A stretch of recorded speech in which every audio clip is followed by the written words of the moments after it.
All right, we're going to call the regular meeting to order. I ask everyone to stand for the flag salute.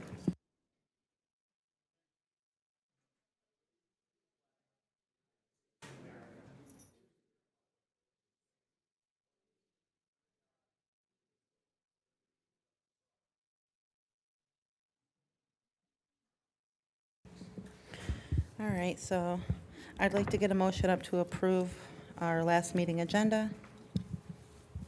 To approve this meeting agenda? Yeah, Yeah, okay. Motion? and may I have a second? Second. All those in favor? All right, thank you.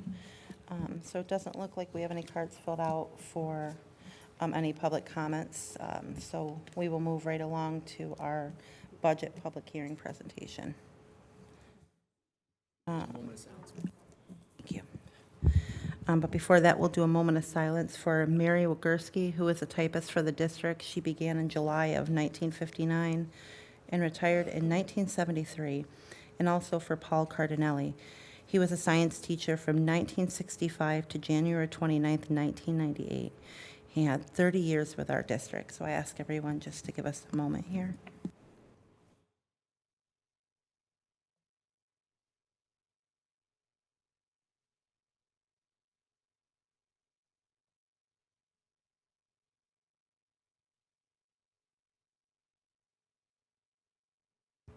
All right, thank you guys so much for that. So for our public hearing comments or adjournment, what time do we have? It's 6:01 PM. Make a motion to adjourn? Yeah, Do we have to make, I think we have to make a motion, do yeah. we have to make a motion? Okay. I'll motion to adjourn the public hearing. May I have a second?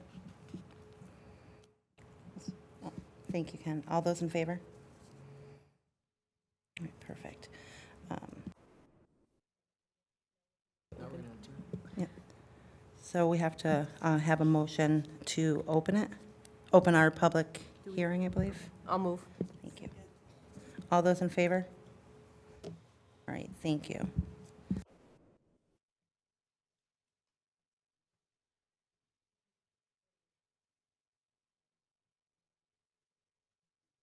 So let me just save it there. All right, perfect. So with item D, we're going to move right along to our special presentation to the board by our school counseling department. Heidi, the floor is yours, and your team. Oh, no, we have to do budget hearings first. That was the budget hearing. No, we gotta open it. Maureen has the presentation. We just don't have anybody that came with blue cards. All right, well, we'll move along to Maureen. Sorry about that. That's okay, but we do have to have the public hearing. So should we remove, okay. I'll move to reopen the public hearings. May I have a second? Thank you. All those in favor? Reopening? All right, officially reopened. Yay, welcome to the public hearing. Okay, so we have many protocols that we have to follow during the voting and budget process. This is the timeline. We are working towards the May 21st annual budget vote and school board elections. Tonight is the official public hearing that must be held between May 7th and 14th. There are many requirements of a public hearing and the items that need to be done to work up to this. All districts across the state vote on the third Tuesday of the month. Our budgets have to be prepared in the three categories: the program, administrative, and capital. The public hearing must be held, which is what we're doing right now. Board of Education vacancies need to be filled by the voters. All of these other items, the property tax law requirements, the copies of your budget, the budget website information, the required notices, property tax report card, admin salaries, district report cards, are all sitting over here on the table for anybody that maybe wants to take them, and they're all available on the website. This is the actual prescribed budget notice. Because this is so hard to read, we put this out on the back of a budget newsletter with all the details more clearly explained inside the budget newsletter. And I'll go through some of them right now. Our budget this year is our proposed budget, should say for next year is $98,563,083. This is the revenue side of it. It's made up predominantly of state aid at 60%. The tax levy is 32%, and the other 8% comes from fund balance and other revenue sources. The corresponding expenditures in the 6 categories that we discuss them in, the salaries and fringe benefits obviously make up about 75% of the total budget, which is the same basically in most school districts across the state.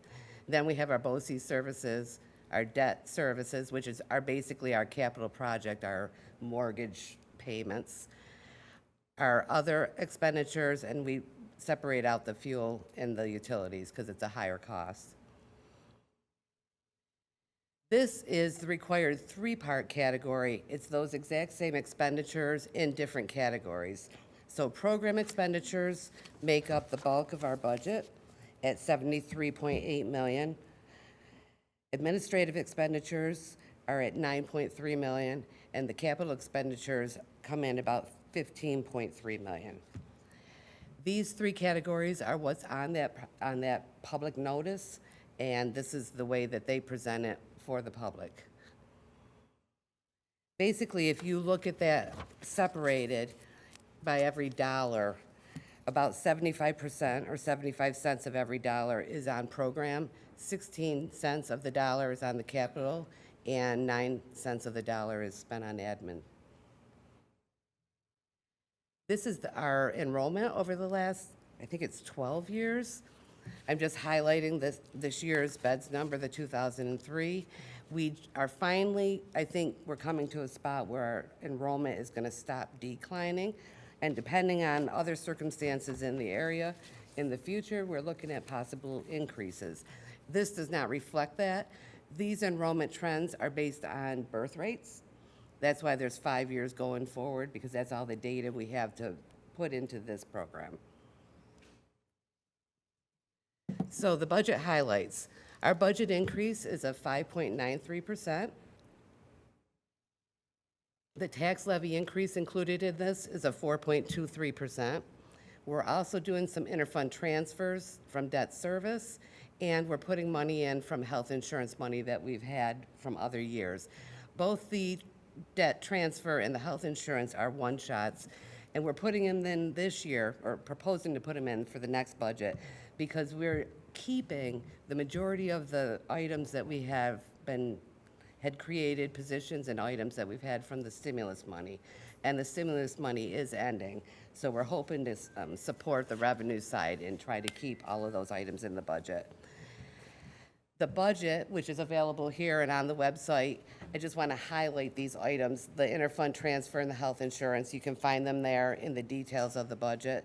And the budget increase on the revenue and the expenditure side, I've highlighted there in that budget. On the revenue side, this is where you see the tax levy increase, the 4.23%. And how does this affect our school taxes? So the levy that we're proposing with our budget is 4.23%. Our actual property tax credit limit came in at 7.65%. So we've decreased it down to the 4.23 to go to the voters with. Basically, the 4.23% tax levy increase is only one portion of the 3 parts that make up tax rates. Tax levy is the total amount of money that we're going to propose in a budget. This is across all the property owners in our district. The tax rates, which are calculated by the tax levy, but it also takes into consideration the town assessments that are not controlled by us. Those are done by individual towns, and there are 11 towns in our tax and jurisdiction. And then there's also the real property tax, New York State property tax boards also put state equalization rates on top of those towns. So between the assessments and the equalization rates, we then just put our levy out, and it calculates backwards. It makes up every town's individual tax rate. These are just some more details of that, but I just wanted to put out there that the district does not control any of the assessments or the equalization process. So all we control is the levy that we put out.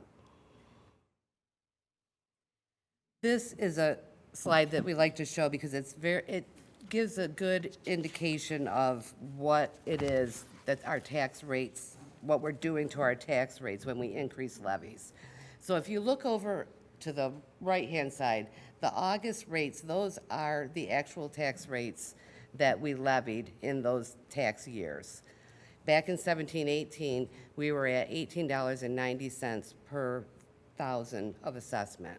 Right now, in 23-24, we're at $14.08 per thousand of assessment. The reason that it's been decreasing is because we have not been taxing to our tax cap, and we've had a couple of years of zeros in there. So, Maureen, if I could just jump in on that part, because this to me is one of the most important slides that you're going to show, because when newspapers, I know a neighboring newspaper ran an article saying, 4.23%, that's the most in this surrounding area. The important questions that people need to ask is, when they find out what a district is putting out with the levy, they need to ask, what's their cap at? And that's very telling. So the fact that our cap that we could have went out at is 7.65 and we went at 4.23. There are a lot of districts that are going out in the 2% because their cap is right around the 2%. Because we went 2 straight years without raising the tax levy. Didn't do it. Why? Well, we went back and forth conflicting on that, but that was the year that we went with the capital reserve, which the voters needed to approve, that we were able to put money, unencumbered funds, into a reserve, which is always important to have with all the unfunded mandates the states put on. So when we did that, we didn't want to say, well, we have this surplus, please vote that we can put it in a reserve. Oh, and by the way, we're going to pass the hat and we're still going to raise taxes. So we went 2 straight years. Had we didn't do that and we went out with 2%, would have to be the 4.23. So I think it's just really important when people look at this, our tax rate has actually gone down over all of those years. Thanks, Maureen. Yeah. And on the left-hand side, I put this here because these are the numbers that I put on this slide when I make this presentation now. And then in August, when we actually levy the tax, when the assessments are coming through and the equalization rates, the actual is always less than the estimated. But all I can give you at this time is the estimated based on the one item that we can control. So based on the 4.23, the estimated for next year would be 60 cents per thousand increase. So $60 per $100,000 assessment. This graph I like to show, it is our Oswego County counterparts.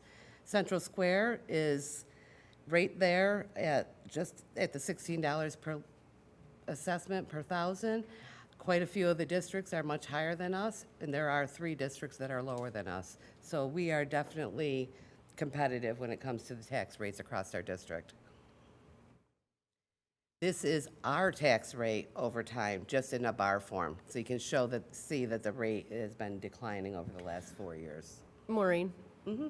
Some of those bigger drops at the end, wouldn't that too be affected by the increased assessments that have been being handed out with the market value of these houses Yes. skyrocketing the last 3 years?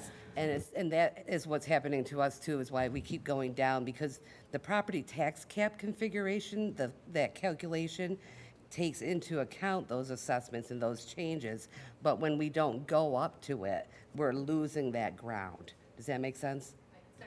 Yes, it makes perfect sense, and I'm glad that we're only going out with 2/3 of what we could. So the propositions for next Tuesday that are going to be on the ballot are the general fund budget, the $98,563,083. Also, proposition number 2 will be our buses, the school transportation vehicles. We are proposing 6 regular buses, 1 wheelchair bus, 1 30-passenger small bus, and 1 wheelchair small bus. This is $1,505,317. This does not increase the tax rate or the levy. It has to be voted on separately per SED law because it's a capital purchase, just like you have to vote on capital projects.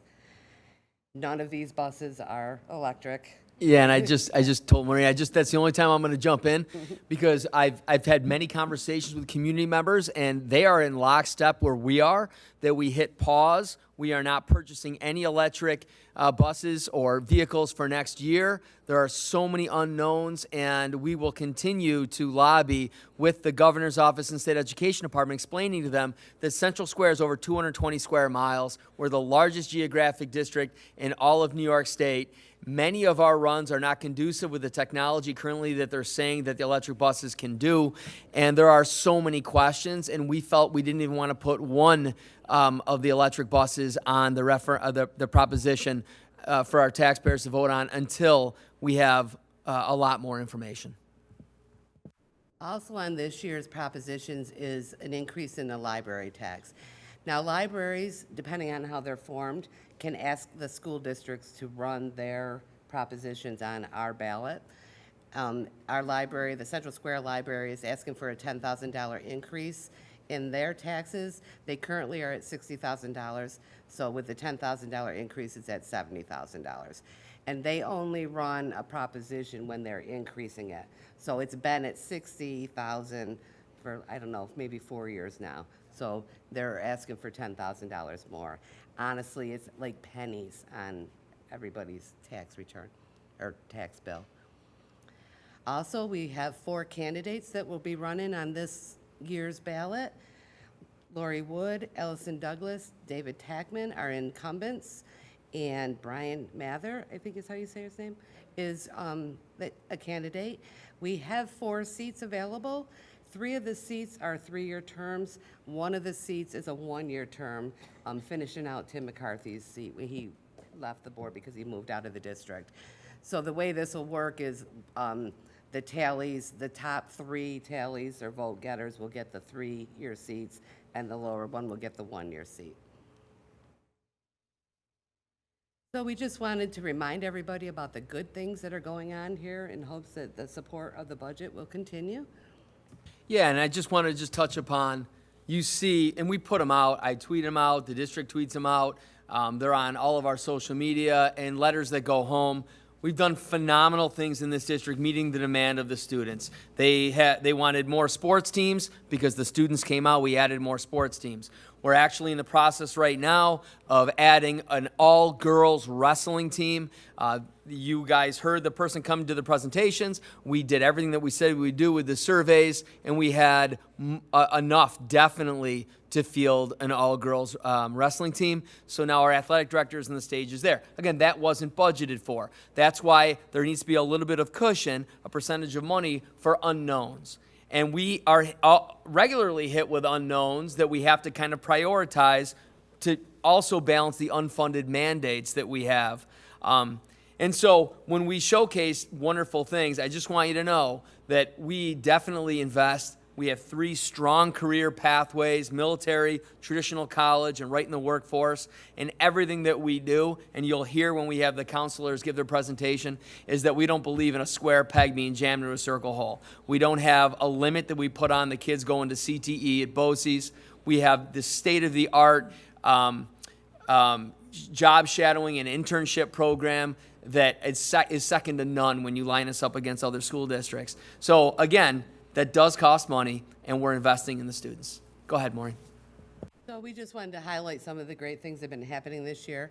Obviously, the Brewerton Elementary monitors and the principal over here with the child that helped make them aware that there was somebody choking in the cafeteria, and that turned out to be great. They were able to do the Heimlich.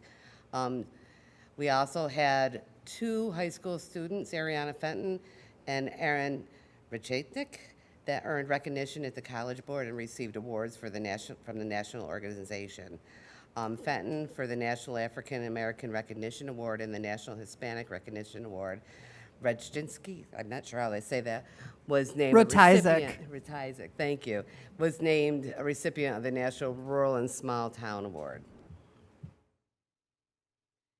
This is our 50 new inductees into National Honor Society, and that's a lot. It's going up every year. We had 3D art come to life. They took the high school 3D art students took images that the first graders over at Millard Hawk had done and made them into actual stuffed animals and surprised the kids with them. That was a nice day. They loved it. Drama Club, we had 2 student-directed one-act shows, and then we had our annual large performance of Beauty and the Beast this year. Athletics is always going crazy, but our senior Natalie Bush this year became the 6th high school senior girls basketball player to pass 1,000 points. She's moving on to play at Canton next year. And the team themselves went to sectionals and won a title. Wait, and I also told the flock I'd give them a shout out when you put this up. So all of the kids behind that's our flock. They sell merchandise and whatnot, all fundraising, but they're at all of the events, rain and shine. Yep. Senior Austin Melville took 8th place at states, and junior Jackson Perkins heads to states.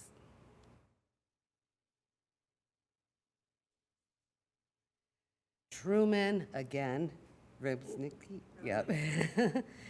Took 2nd straight Class A diving title. He's been great every year that he's been there. Winter Guard, performing at Phoenix. And they also competed in the mid-March WGI East Color Guard National show. That was in Bethlehem, Pennsylvania this year. We always host a home field battle show. This year was on October 21st. And then competed a week later. They went to the Dome and went for state field band championships. There's the JV winter drum line. And please remember to vote, May 21st. Important day. And that's what I keep saying, is that we have so many people that write us emails that I share a lot of them. I just forward them right to the board, whether it's a parent, whether it's a teacher that experienced something. But every year we have the same people that, that come out and vote no, and I understand. And what they say is nothing against the district. I don't have any more children in the district. I'm on a fixed income. But all the people that would come out and vote yes for the budget, just always think that it's always going to vote yes. So across the state, we had record numbers of low turnouts. So it's super important that people come out, they vote, May 21. We have some events running before it because that was a suggestion that some parents have. So we increased our events since you're out and about anyway, and we have the 2 voting locations strategically located, centralized in the district, the different areas. And because this is a public hearing, the public is allowed to ask questions if anybody has any. So it's 1 of 2 times a year that you're actually allowed to ask. Okay, thank you. If anybody later does have a question, you can always call me. Everyone has my work cell phone number, or call me in my office or email, and I'm more than happy to sit with you and explain any questions you have. And there's all sorts of items on the table too over there if we need them. Thank you. Thanks, Maureen. Now I will make a motion to close the public hearing.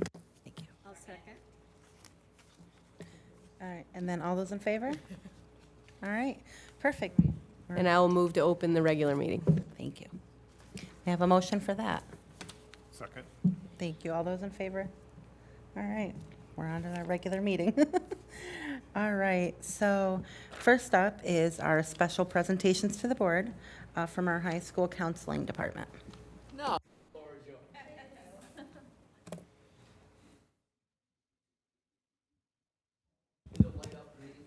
Yep.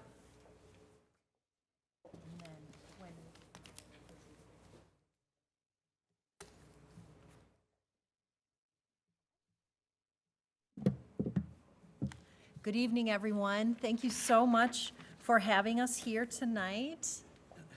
I'm Heidi Sweeney. Jess Hill is with us, as she often enjoys coming to our board meetings and hearing what's going on. And then we have our school counselors. Michelle Bergamo is our newest counselor, and she joined us in January.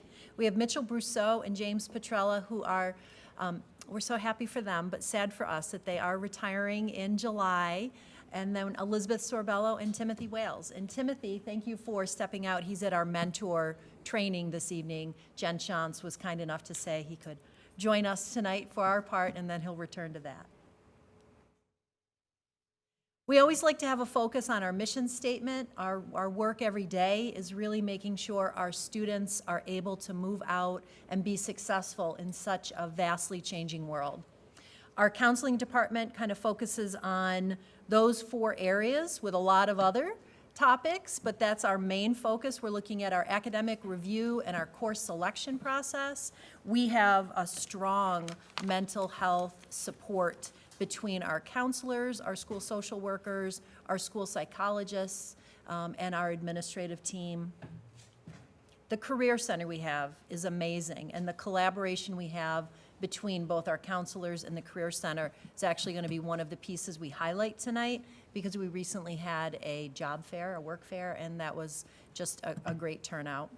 And then our college, career, and future planning. We're always talking to our students from the minute we're in the transition from 8th to 9th grade throughout high school. What are we thinking about doing as adults? So course selections, electives, participation in extracurricular activities, and then talking to people we bring in. We're always bringing in folks from the outside to talk to our students, whether it's in the counseling department, the Career Center, or in general, our presentations that we have for the whole body.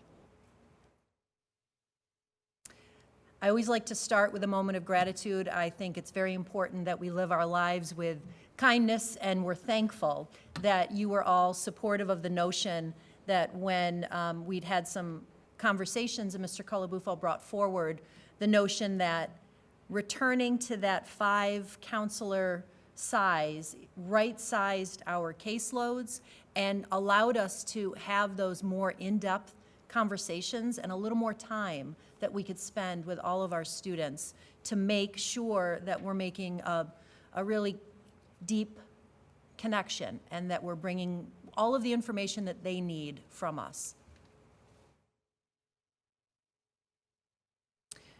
One of the first things that we talked about as a group is how we could most smoothly, most successfully make the transitions mid-year to going from 4 counselors to 5 counselors without upsetting any of the connections, and the fact that our juniors and seniors are in really important parts of their year between applying for colleges, visiting colleges, starting to get acceptances and financial information back, making decisions about career, talking with armed forces about perhaps making that choice to enlist.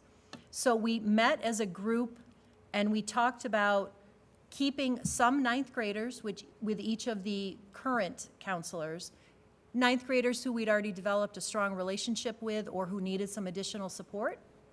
And then Michelle took on the majority of the 9th graders. And we sent out some information to parents so that they would be aware of what our transition plan was. And we met with anyone who had questions, but it went very smoothly in January when Michelle joined us. We wanted to take a minute, I'm going to turn it over to the counselors, and they're going to go through, since January, some of the things that we've been able to accomplish and a little bit about our goals as we continue to move forward. Okay?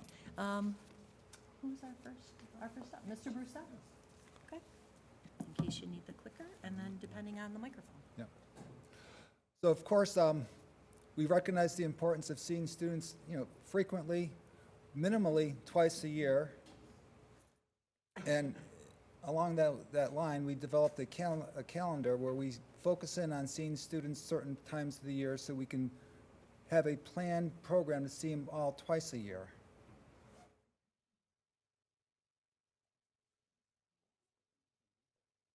You can use this, yeah, you can use the mic or you can use the.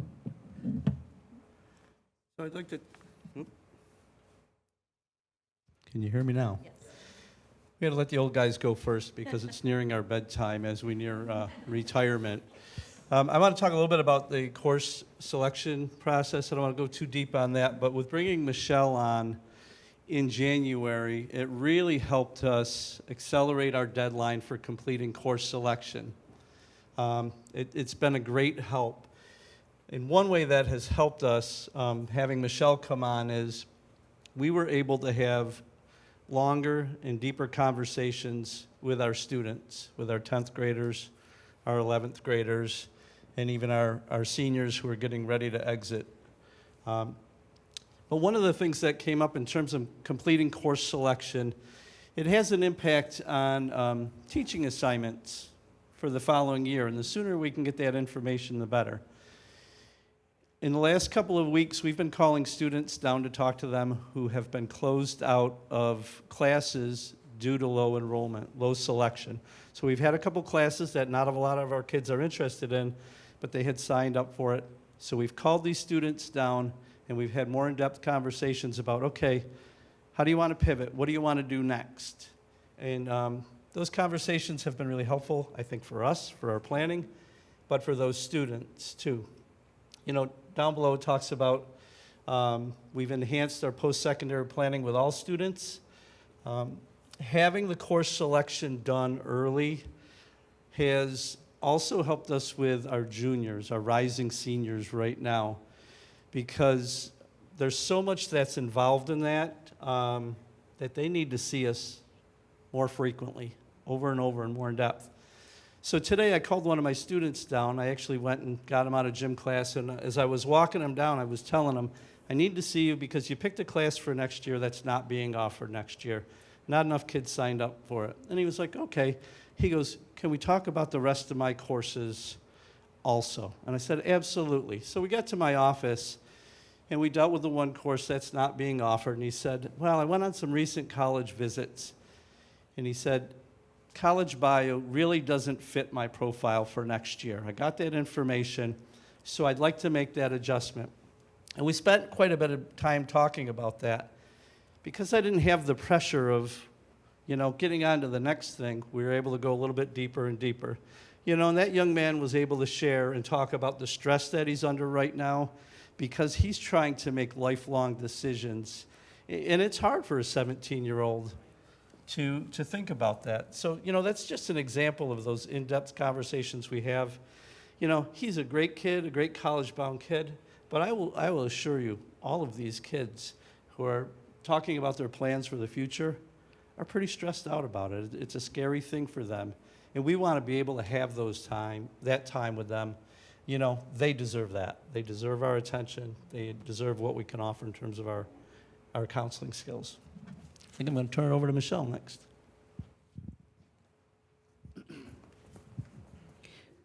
Good evening. So this year, when I first came on, we sat down as a team and wanted to talk about the different presentations that we could do to parents and students this year that really hadn't been in their schedules previously. The first thing we decided to do was a FAFSA presentation to parents.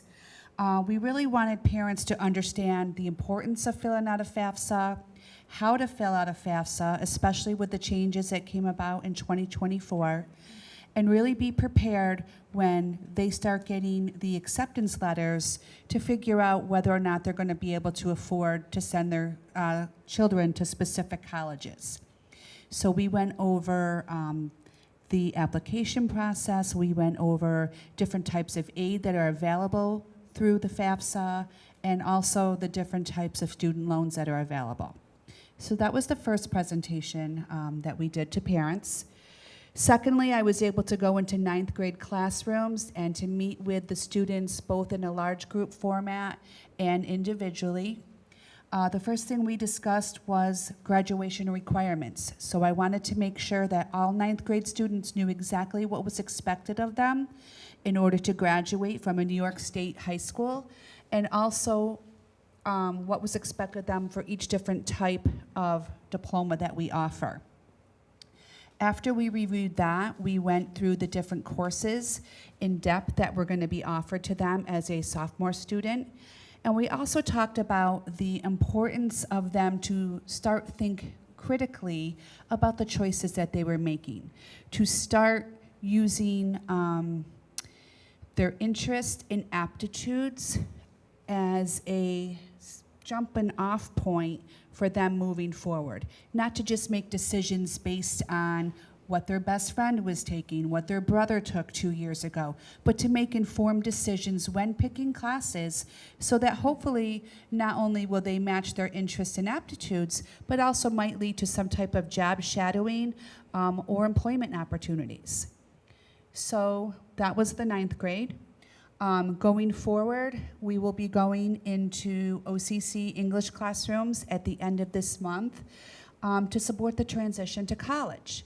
A lot of times I know students are aware of what classes they're going to take when they go to college, but they're not really familiar with the things that sometimes we take for granted. The 3 areas that we're going to be focusing on are academic, wellness, and social. So for the academic piece, things like how do I get my high school college credits to transfer from high school to college? Sometimes we don't understand. I know that the counselors are getting a lot of phone calls sometimes back with some questions like this. Organization. So you're going from having high school classes to having 5 or 6 college classes with different deadlines and different types of projects and presentations. How do you manage all of that? The wellness piece is just showing them how to access physical and mental health wellness on the campus. If something's going wrong, where do I go? Who can I talk to about the things that are happening to me? And then the social piece is basically navigating how to live with people that you might not know or have ever lived with before. So how do you handle a roommate that is very sloppy when you might be a very clean person? How do you handle a roommate that's coming home late at night with a lot of friends when you're trying to study? So things like that, just to get the kids to start thinking and talking and discussing and doing a little bit of problem solving before they get on campus is a place that we're going to start talking about. Okay.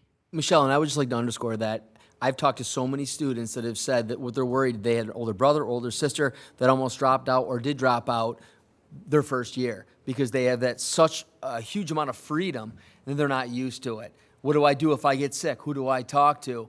And now with all the anxiety and depression issues that are out there, I already heard that you guys have already started talking to students about that. And believe it or not, that's an area that the students have commented that they're happy to get that information because they've seen with friends or family members that were just dropped off at college, parents left, and they were overwhelmed, the kids. So that's great. Absolutely. And in a world where students are relying more and more on social media and not having conversations necessarily with their peers, being put in these situations is going to kind of force that to happen. And so we need them to be prepared to be able to handle whatever comes their way. Yep. All right, I'm going to hand it now to Mr. Wales. In addition to being able to plan for the things that we've done this year, as Michelle's talked about, we've also been able to find time to plan for next year so that we're not just reacting to things next year, but we're being very proactive. So we've put together some social, emotionally focused lessons for our Red Hawks. So these would be our students coming in 9th grade who need a little bit more tender loving care and just being able to have programs in place for them already.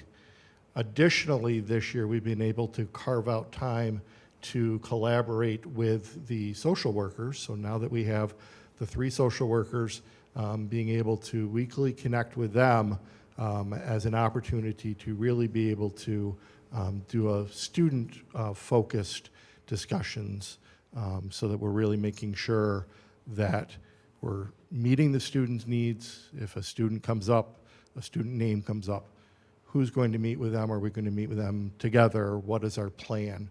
So that's been a wonderful opportunity this year with the addition of Michelle.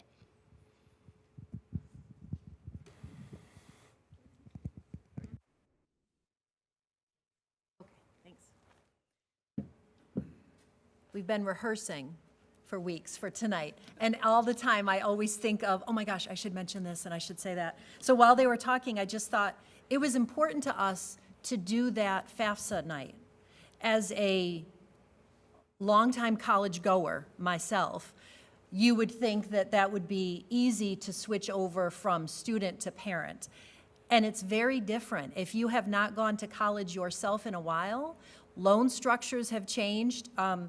I can't even tell you when I actually paid off my bachelor's degree, because back in that day, they just let you borrow as much money as you wanted to. And I think I bought my first car with one of my college student loans. They don't allow that anymore in a good way, because then there's so much student debt already. That became a problem for our country as a whole. So as a parent, when we started to get our older son's information, it's not just you got in to the school you wanted to, but now it's a little bit of, oh, how are we going to pay for that? And I didn't realize you can negotiate. You can go a SUNY school, and the SUNY school system offers some pros and cons, and private schools offer other pros and cons. And if it's your first time through the process, you might not know that. So you're talking to friends, you're talking to other parents, but we thought our professionals in this world would be best suited to start sharing out that kind of information to parents so that they feel more comfortable and more well-informed. The course selection piece and having that done already is enormous. People who don't live our lives every day might not understand that this has given us nearly a month and a half for me to meet with department coordinators, to talk through today. I just met with Katrina Vant, and we problem solved with Fred Kiwanis one of the shared science and technology classes, and how we would perhaps pivot if we don't have a few more kids enrolled in that class. That gives us time to talk as a team, talk to those students and parents, find something that is of interest to the student now, rather than have these discussions trying to happen in July or August when we don't have the kids. Now we have them every day. So we can call somebody down and reach out to a parent and say, this is the conversation we're having. We want you to be part of it. If you want to come in and meet with us, we can. We have a lot more time in our day right now to do that. And lastly, I always talk to them about the, part of my other title is that I'm Director of Counseling, and part of the counseling model is a proactive mindset. But so much of our day is reacting to what the children bring us throughout the day. So it's always a push-pull of, I want to be proactive. How do we become proactive? And for me, it's all about systems. So finding this carved out extra time to meet with the social workers once a week and really problem solve our kids who need help. Sadly, we've had some students who have had some really significant family losses this year. And it's a matter of, okay, who's going to meet with the student when they return to school? How do we support them? What does their family need?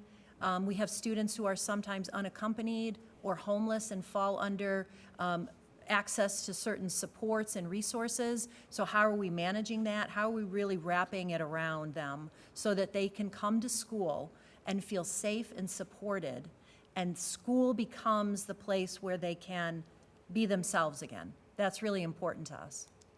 So those are just my extra thoughts I wanted to share. Do you want to go to the career fair slide? Is anyone talking about that, or do you want me to?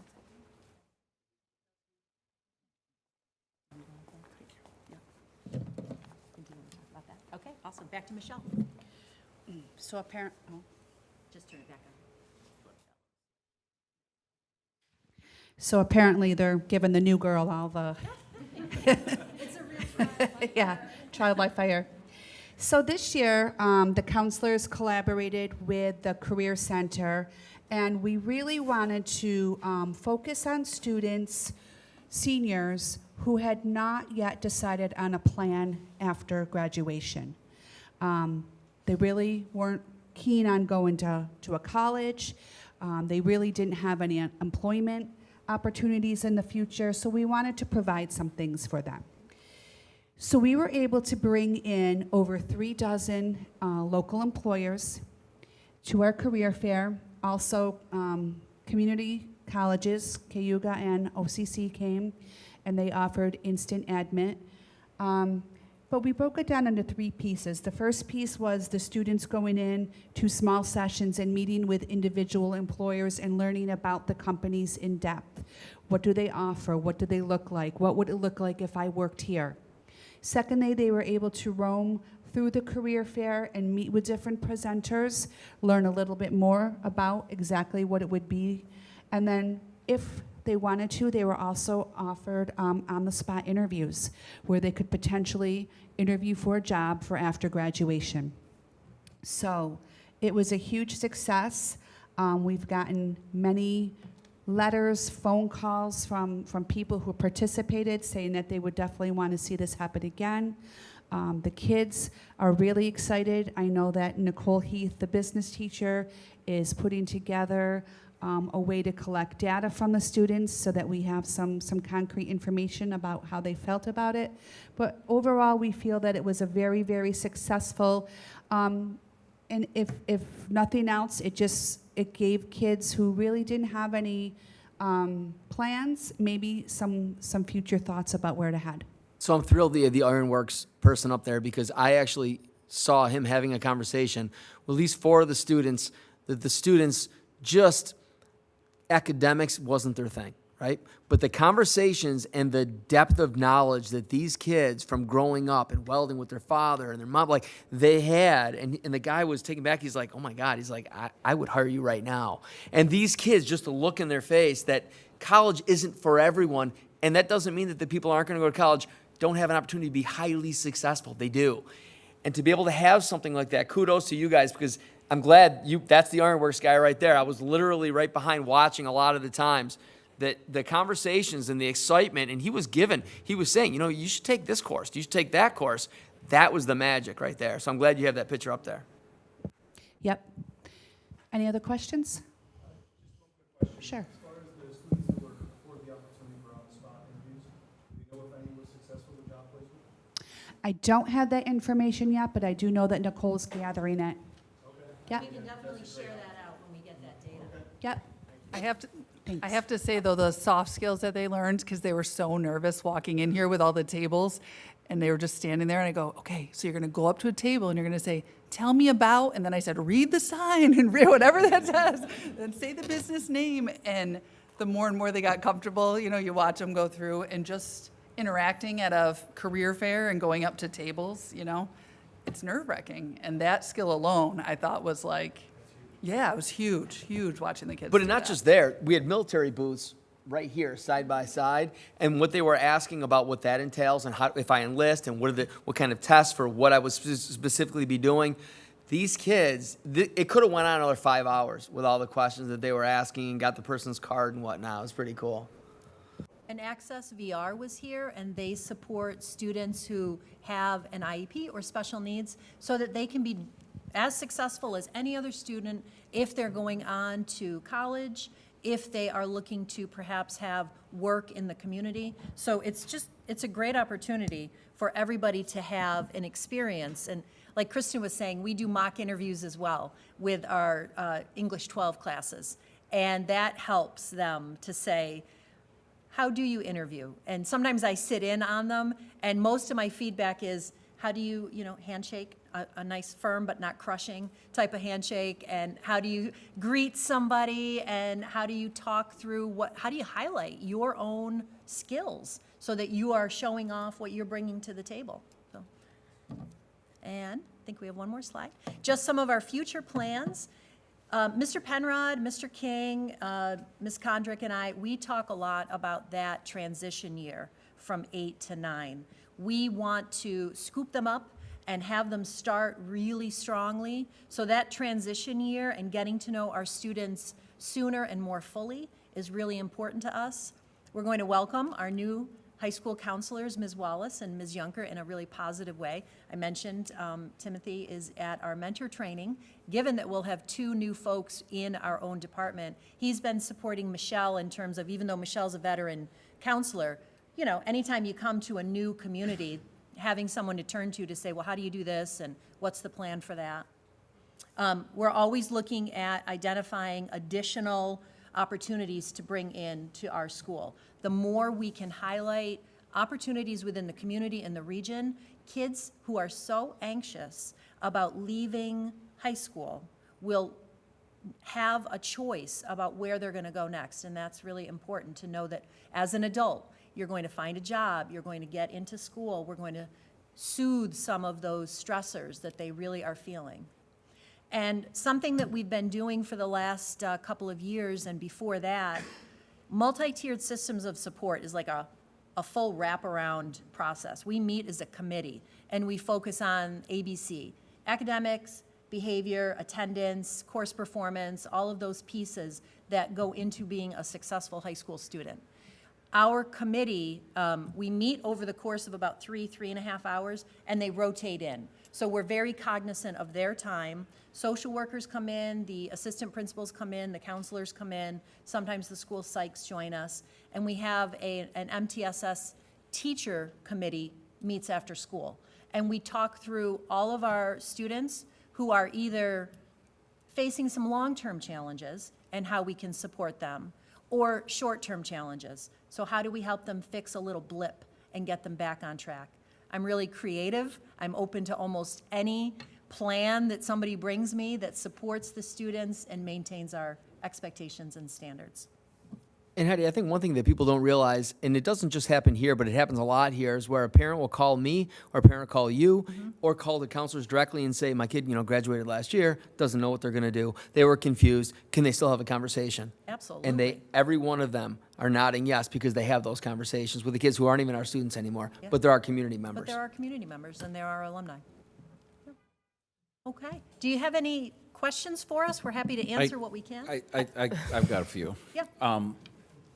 It's what I'd like to talk about is the overall thing that I feel that the counseling department, the role that it plays within the district, and it to me it's the hub of the district, right? You set schedules, classes, who's attending, who's not attending, and to me, if that's not functioning, it's the reason why I supported, right, the extra thing. If that's not functioning properly, it affects everybody.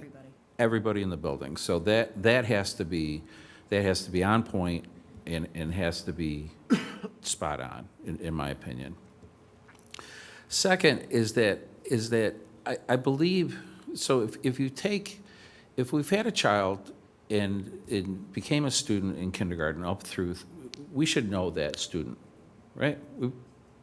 13, 14 years, right? They're with us for a long We should time. have a long time. And it is surprising to me that they're having conversations in April of their senior year as far as they don't have an understanding of what they want to do. I've raised 3 kids, all graduated from Central Square, so I understand the challenges. But as you talk to the student in the 9th grade, about pathways, course selection, we should have a pretty good understanding that if you're taking a lot of general classes, you're probably not, college is not for you, right? So the focus for that particular student should be one that is going to make them successful out, so we don't get the phone call a year later. They don't know what they're going to do, right?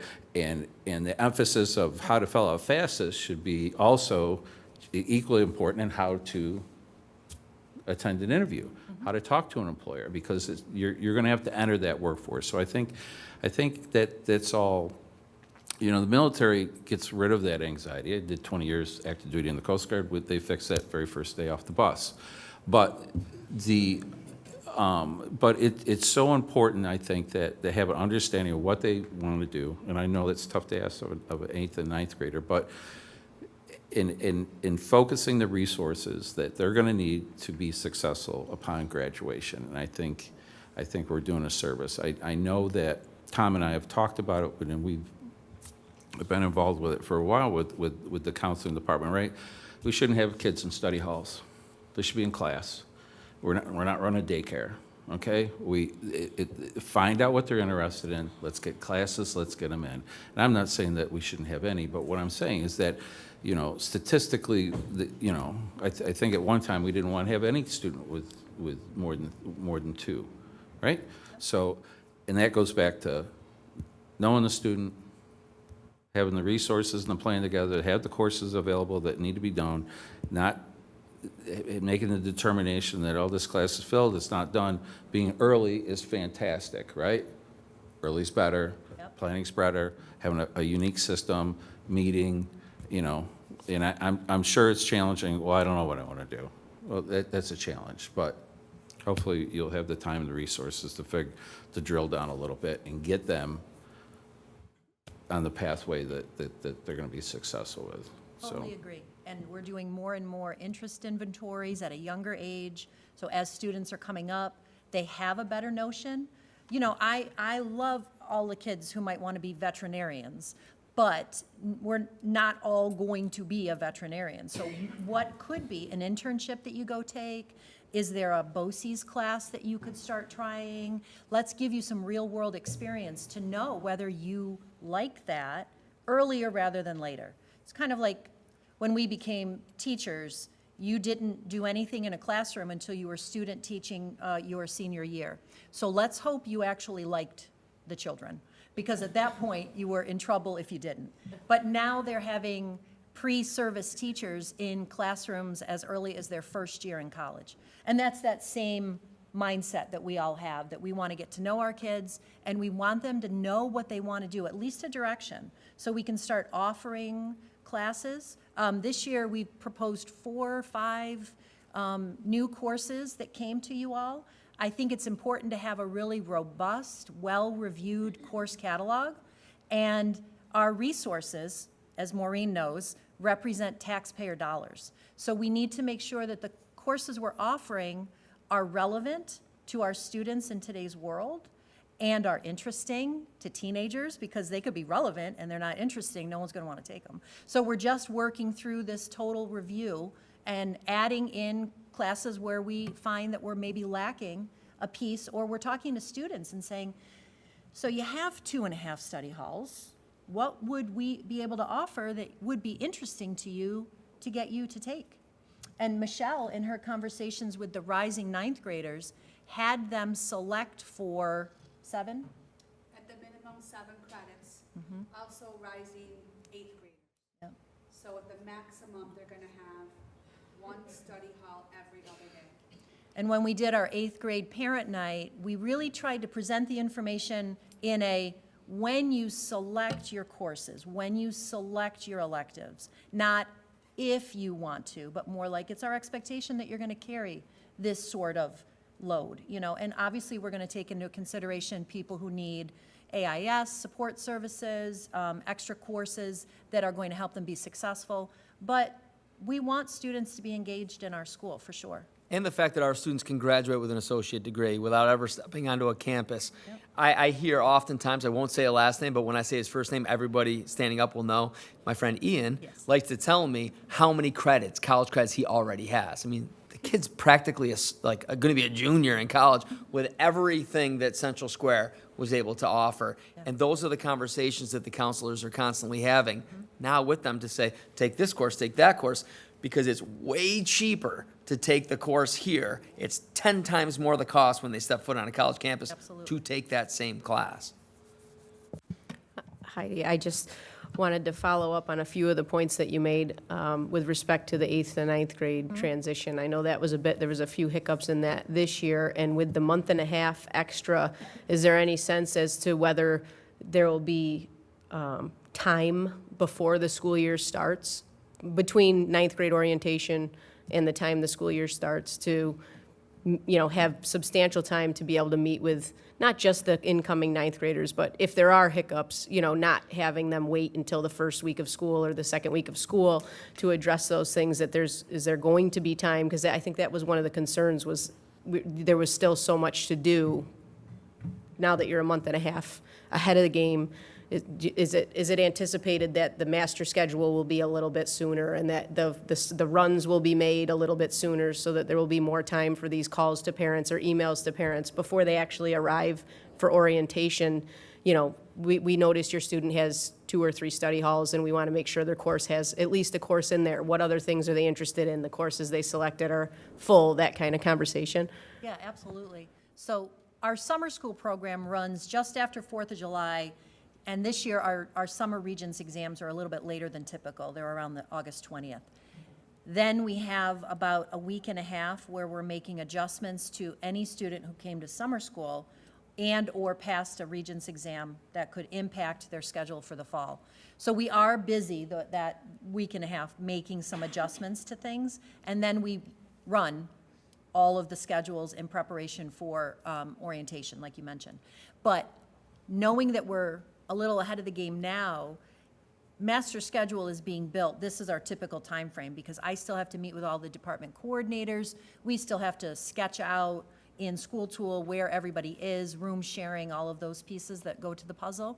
But then we're already having these conversations with students. I know Michelle and Grace Ann, our 8th grade counselor, and Timothy, I feel like you guys had some conversations just a week or 2 ago where we've met with some additional students who needed more follow-up to say, okay, so here's what you had. I noticed that maybe you were still lacking a couple of credits, and is there a course that you might be interested in? So we have time to do a little bit more of that follow-up and checking of the schedule to say, well, you have 2 study halls. If you had 1 a day, so 1 AC, 1 BD, that might be what you and your family have determined you need to keep up with sports, band, all the activities that kids are in. But if they're on the same day, that's not great. So we'll have a little more time to look at that and finagle the schedule a bit. Yeah. There was just, it was, having worked with a few of the people that ran into these snafus, there was some, like, I had asked some questions when we were talking about adding the 5th counselor about the inefficiencies. There was, and a lot of them seemed that they could be at least identified, if not resolved, with technology, you know, with the way that the schedules are built, and, you know, the computer does that. I know you guys are, like, sketching it out paper by paper, but, you know, for instance, a science lab being automatically put opposite gym, as opposed to that creating 2 study halls because they're only 1 day, you know, every 4 days. Things like that. Have we made any progress in terms of doing that? I mean, that's always our intention. We build the schedule so that a student has PE 1 out of every 4, lab. It should always align that way. Sometimes we have some singleton classes that are only offered 1 block, and that might be a class that a student really wants. So we might meet with them, and we could put it together better. But if they want to take that 1 class, obviously that's what we want for the student to take the class they want, which is then going to push lab and PE to maybe another time. So that's where we have a little bit of time to look at it and say, oh, Sophia's got a schedule, and I could talk to her now and say, so this is probably going to conflict with another class. You've selected wonderful classes, but 4 of them are going to be singletons, or perhaps only offered twice out of the schedule, and we've got to just talk through your priorities. If you get bumped out of this one, what's your number 1, what's your number 2, so we could really focus in on getting them what they want most. Yeah, that's everywhere, yeah. In Oneida is when I was assistant principal, the singletons drive it, and that's where you get the sticking Yeah. points.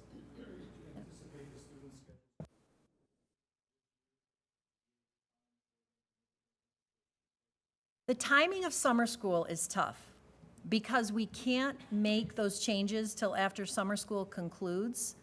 We don't tend to finalize and run schedules for all of our students until usually the end of August. Timing-wise, it's a challenge, but there are a number of kids who are going to recoup credits in summer school, and that is going to sometimes shift numbers of sections. If you have 15 or 16 kids who secure their English 11 course or Regents exam, that allows us to maybe move them out of the run and perhaps offer something that we might not have been able to before. But at the end of the day, it does impact the numbers of sections of courses that we're going to offer. So it would be great if I could run everything in July. It's just not the way the master schedule tends to run over the summer. So we are working all that week between summer school ending, Regents being offered, and then when we have new student orientation. And we want to open it up as soon as we feel like we're pretty confident that we've got most of the problems worked out. So the goal would be as early as possible.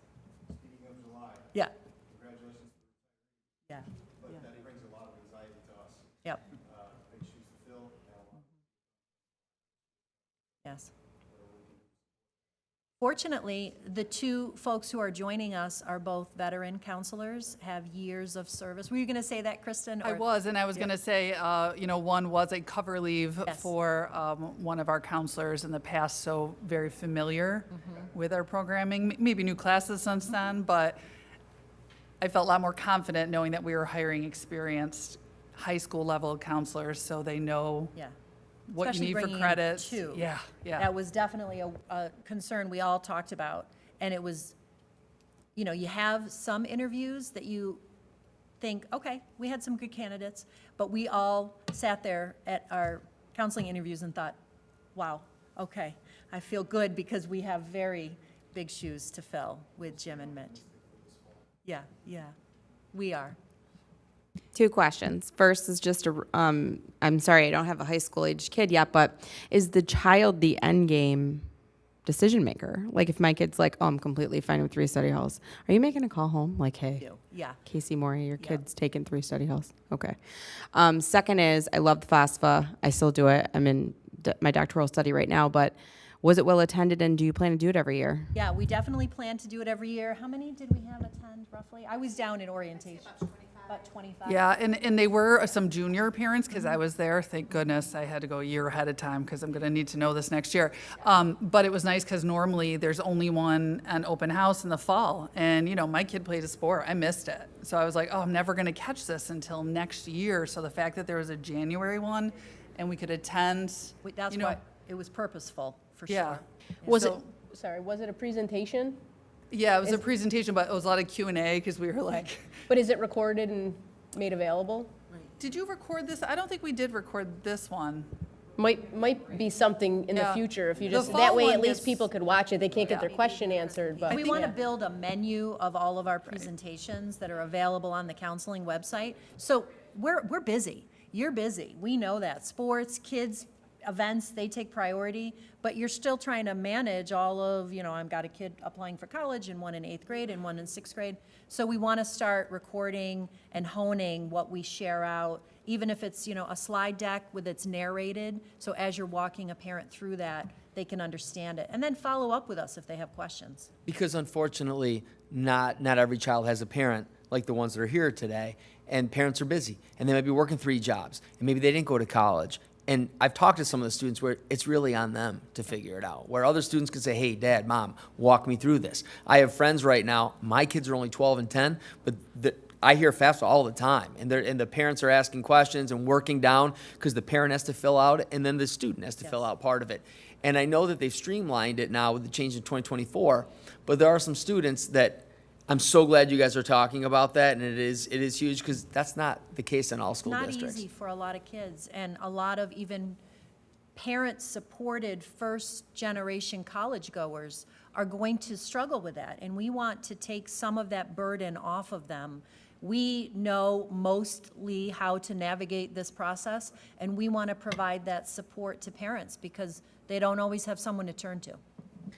Heidi, a question for you. So have we begun to, number one, notify the parents, your child's guidance counselor is retiring, here's who will, take up for them? And then have we started to speak to the children and helping them get more familiarized with that new person? Yep.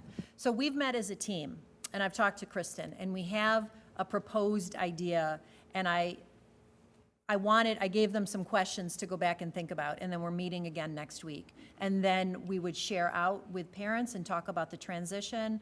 We would have a meet the counselor opportunity for any of the families who are gonna have our new counselors come on. Usually we do like a coffee hour, day, night, so that people, have the chance to come in if they want.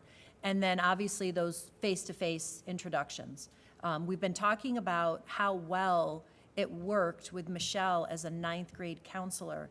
It was almost like a one-stop shop, and we were able to run concurrently course selection for our ninth graders while we were doing our 10, 11, 12 work.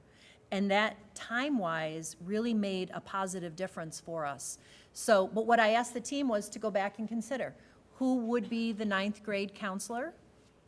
What are the pros and cons of having a ninth grade counselor versus an alpha split across the board, 9 through 12? And I don't want to leak any news, but Timothy has a couple of years left, but we would also have a natural transition as well. So as a science teacher previously, I like to collect data, I like to reflect on what went well, look at variables, what have we changed, what worked, and if whatever system we're gonna put into place, we'll have an opportunity to collect some data and have another natural transition in a couple of years. So if we were thinking, okay, this is the path we're gonna take moving forward, but you know what, we're gonna collect some data and look at our success, and maybe it just didn't work as well as we wanted to, we have a natural opportunity in a couple of years to, even if we wanted to make another change at that point. But we would support all of our students through any transition. We've talked a lot about how kids who, let's say, would work with Michelle, they're already meeting their counselor, potential counselor, moving forward. So they have the chance to, talk to Mr. Wales or Mrs. Sorbello. Yeah, Thank you. you're very welcome. Thank you. I'll make a motion for item E. All right, all those in favor? All right, thank you. So we're going to move on to items E. Oh. Thank you. So items F are consent agenda. We're going to take items F1 through F9, if everybody's okay with that. May I have a motion? A motion. May I have a second? Thanks, Randy. All those in favor? All right, perfect. We're going to move on to items G. We'll start with Sophia, our student board representative. Okay, thank you. Just a few things from me. Recently, the Central Square seniors, we had also two juniors, attend the ICDC DECA competition in California. And we had one senior, Christian Morrow, who placed top 10 nationally in the innovation planning category, which has only happened in Central Square District history less than 5 times. So crazy to hear, and he's gonna actually pursue his innovation planning to actually create his app. Even though he didn't place, top 3 to earn glass, his plan is going to go into motion. So I thought that was really interesting. Great job to him.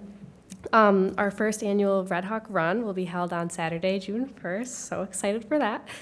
And then for the Student Government First Talent Show that just was hosted, we had 3 categories for winners. For our solo, we had a dance performed by Amelia Gill, was first place. For the duo category, we had Sarah Connor and Eli Connor perform a singing act together. That was pretty good. And then for the group, we had Sarah Connor again with Ari Fenton and Natalie Montalto also perform singing. So great job to those. And that's all for me. Thank you.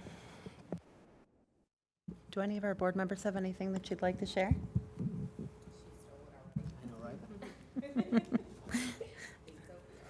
All right, well then we'll hand it on over to Tom. All right, for my superintendent report, celebrating success, board member Stephen Patch has received an award from NYSBA's Board of Excellence Recognition Program for earning the Level 1 Board Achievement Award. Congratulations, Mr. Patch. Oh. Is that good? I studied hard for it. There you go. You can pass that right around to him. How many of these do you have? The Fulton Savings Bank winners, and again, thank you, Mr. Hoyt, for spearheading this great initiative. The Fulton Savings Bank winners for this month, Ian Adel and Reese King. It's awesome. We had community members praise the recent jazz concert at Central Square Community Church. The concert featured the middle school jazz band, the high school vocal jazz group, and the high school jazz band. Mr. Mud Murphy, former board member, emailed me regarding Blue Shirt Day. He thanked me for establishing this day and also wanted to point out that Braden Wolf is a great spokesman for the Central Square student body. So what he's referring to is when we had hundreds of students and pretty much all of our staff wearing blue in recognition and honoring the two fallen law enforcement officers. Very tragic time, but our student body really showed great respect and support for that. And Mud really wanted to touch upon that when he watched the news, and he said Braden Wolf's words expressing what the student body was emotionally feeling, and his delivery of those words showcase his true leadership. And for those of you that don't know, Braden Wolf is going the military pathway as he is going to West Point, prestigious military academy in the fall, and playing football. Congratulations to our DECA students who traveled to California, and to Christian Morrow for placing in the top 10 in his category. What a great accomplishment. We couldn't be prouder of him and the students for making all the way to nationals. The Spring Showcase and Cabaret Night were another spectacular event here at Central Square. Huge community turnout. Pearl and I purchased some items that are hanging in our office. Our esports team competed in the Super Smash Brother playoffs, and our trio finished in second place. Great job. Again, I want to give a shout out. We have a very involved Board of Education that don't just sit by. If they see something, they have questions, they have no problem calling me, but also they have great ideas. So it was originally, I want to give a shout out to Christy Fishman, who said, you really got to meet this guy, Rob O'Connor. He's graduated from Central Square. You may know him from the Nationals, but he does esports. And he's got this amazing gaming facility, which now the result is a phenomenal gaming facility, esports facility room that we have just off our library that is amazing. A lot of superintendents have come over with their technology directors to see that. And I had the opportunity, a bunch of the students asked me if I'd come watch them, and I did. So after school, I quick grabbed my own two kids because they love esports gaming, brought them down to Rob O'Connor's awesome new gaming facility. He was at the most, and now it's like 5 times the size of that in the Atrium building right next to where they have the ice rink, Clinton Square. And to watch our students, but more importantly, I get to see the excitement of my own two kids that think I have the greatest job in the world, that I can go there. But how cool was it that the kids took the time between gaming to come talk to my kids, ask them what games that they liked, competitive, but also what kind of careers. And my son had an amazing conversation with one of our seniors about the field of engineering. So I just want to give a shout out there. That was awesome. So again, Chrissy, thank you for your effort with that. All right. Athletic department. We had our first unified basketball game, and everyone had a wonderful time. It was amazing. The majority of our staff was able to come out there. We had some teams that stopped their practices that came up. It was awesome. We won the game with 2 seconds left. The following teams have earned Spring Scholar Athlete Award. That is that they have 90 GPA or higher. The majority, I believe the majority of the team has to have that. And that is baseball, boys outfield track and field, girls outdoor track and field, boys tennis, girls golf, girls lacrosse, and softball. Great job. We always say to our athletes, yes, wins and losses, that's great, but really it's about your character and also about, your grades, that you're putting forth the effort. And it was wonderful to be recognized with that many scholar athletes, teams. Beth Bonin has accepted the position. As you know, it's gotten a lot of buzz that she will be the first female coaching the boys basketball program. That's not why we hired her. She was the most talented person. She excelled in college, scoring over 1,000 points, really making a name for herself in coaching basketball and coaching boys sports, whether it went football or basketball at North Syracuse. She excelled, and we're very excited for her to help come in and build a strong program. Coach Kevin Brazel retires after 40 years. Coach Kevin Brazel stepped down from his post as the girls varsity coach. Coach Brazel had over 400 wins, including a sectional title this year. Jay Adams has made the transition. Now he's has the ability to finally coach his daughter. So I never knew this, but I got to see his backyard, and he has a full court basketball court in his backyard, which is pretty impressive. Which I know a lot of the students have gone over there to play when they were little. But Jay now will be coaching girls varsity after 20 years of the boys program. College signing celebration will happen on May 21. I promised so many of the students I will absolutely be there and tweet that out. They're very excited. We currently have 22 seniors who are planning to further their athletic college experience at either Division I, II, or III community college level. Maurice is one of them, so I'm looking forward to being there. We look forward to recognizing and celebrating with them on May 21. And Brandon Wood from our city PR will be taking pictures, putting it all out on our social media accounts. Mrs. Amy Caitlin, as food service director, has finished up and submitted our application for a CEP. This is actually going to increase our reimbursement percentage as well as extend our approval for another year. We've already been extended 4. That is now a 5th, where kids will get free breakfast and lunch, it's so important. It's huge. Congratulations to Aiden Howard, a senior at Paul V. Moore High School, for becoming a recipient of the William R. Tucker Scholarship. He will receive a grant of $500 for the 24-25 academic school year. He will be attending SUNY Oswego in the fall. We just received our annual DOT inspection report, and the Transportation Department obtained a 98 pass rate, which is phenomenal. There were a total of 187 inspections performed from April 1st, 2024 to March 1st, 2024, with only 3 failures. Great job to David Yurden. Is it 2023? 2023. What did I just say? It's 20, it's about reading it right, but I put it wrong. That's okay. Yes, it should have been. No, that's New York State has to come in, so in order for us to pass those, yeah. DOT. And that, Tom, Yep. did you say that you were going to mention something about the fields? yes. Just Yes, quick. yep, absolutely. So we have short-term remedies for our baseball and softball fields, but our long-term remedy is going to be a capital project. I just want to say, if anybody's watching this, or anybody here is wondering why, because I've been asked by parents who ask great questions. Why is it that we're seeing North Syracuse and Liverpool and other districts building sports facilities and complexes? Why isn't Central Square? So the district had gone several years, and at no fault to any board member, there were a lot of unknowns.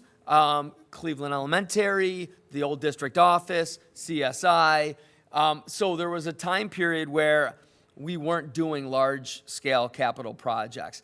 And people should know that a capital project's reimbursed at basically the district's paying like pennies on the dollar when we get approval for these. So it's always important to be able to line them up, and Maureen does a great job, and debt service plays a role in that, to be able to keep a balance approach and putting out for that next capital project when you qualify for it. And again, with debt service. Well, by going that many years, when I came into the district, 2016, Hunt had done our last one. It was like $134 million worth of needs, where that's not like wants, that's needs. So it's electrical, it's masonry, it's windows, it's safety. Just because you didn't mention it, you're talking building conditions. Building condition survey, yeah. And so that's why we are now in a good spot. We have CSI is a great opportunity for us to put a whole building of HME. We've had teachers been able to see HME. It looks amazing over there right now, and they're going to be thrilled to go back to their new school next year. AA Cole is going to do the same thing.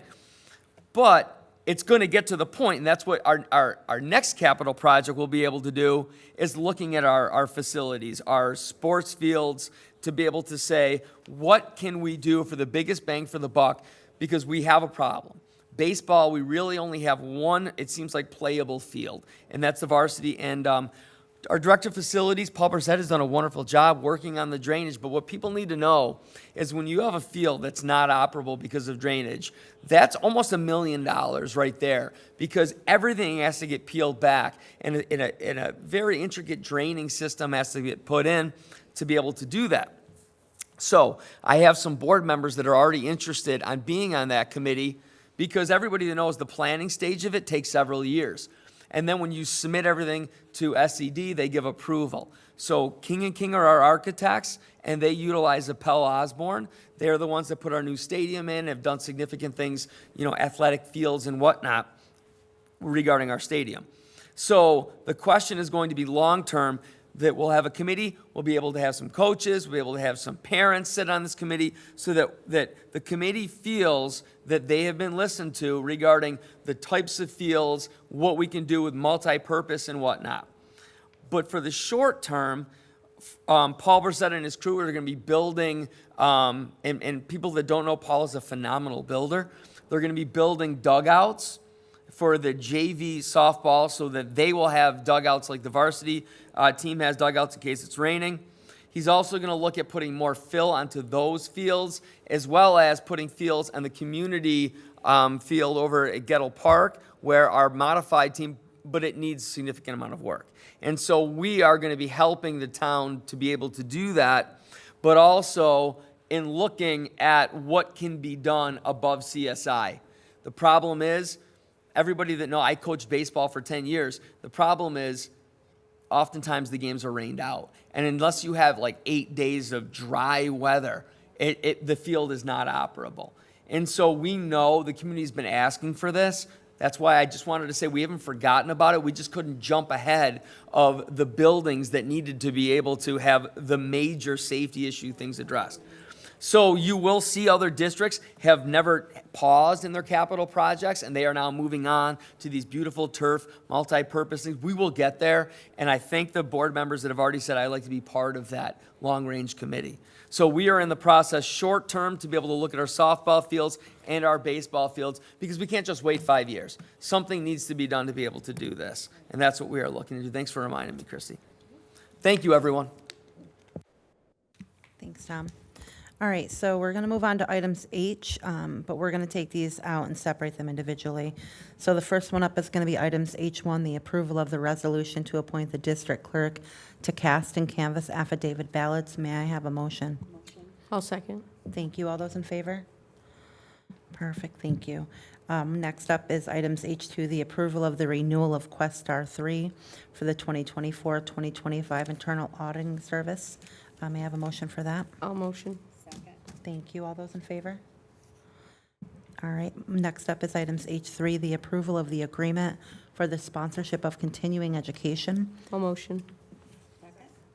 Thank you. All those in favor? All right. And the most important items, I, adjournment. I'll motion. I'll second. And I'll jump at that. All those in favor? All right. We'll close the meeting at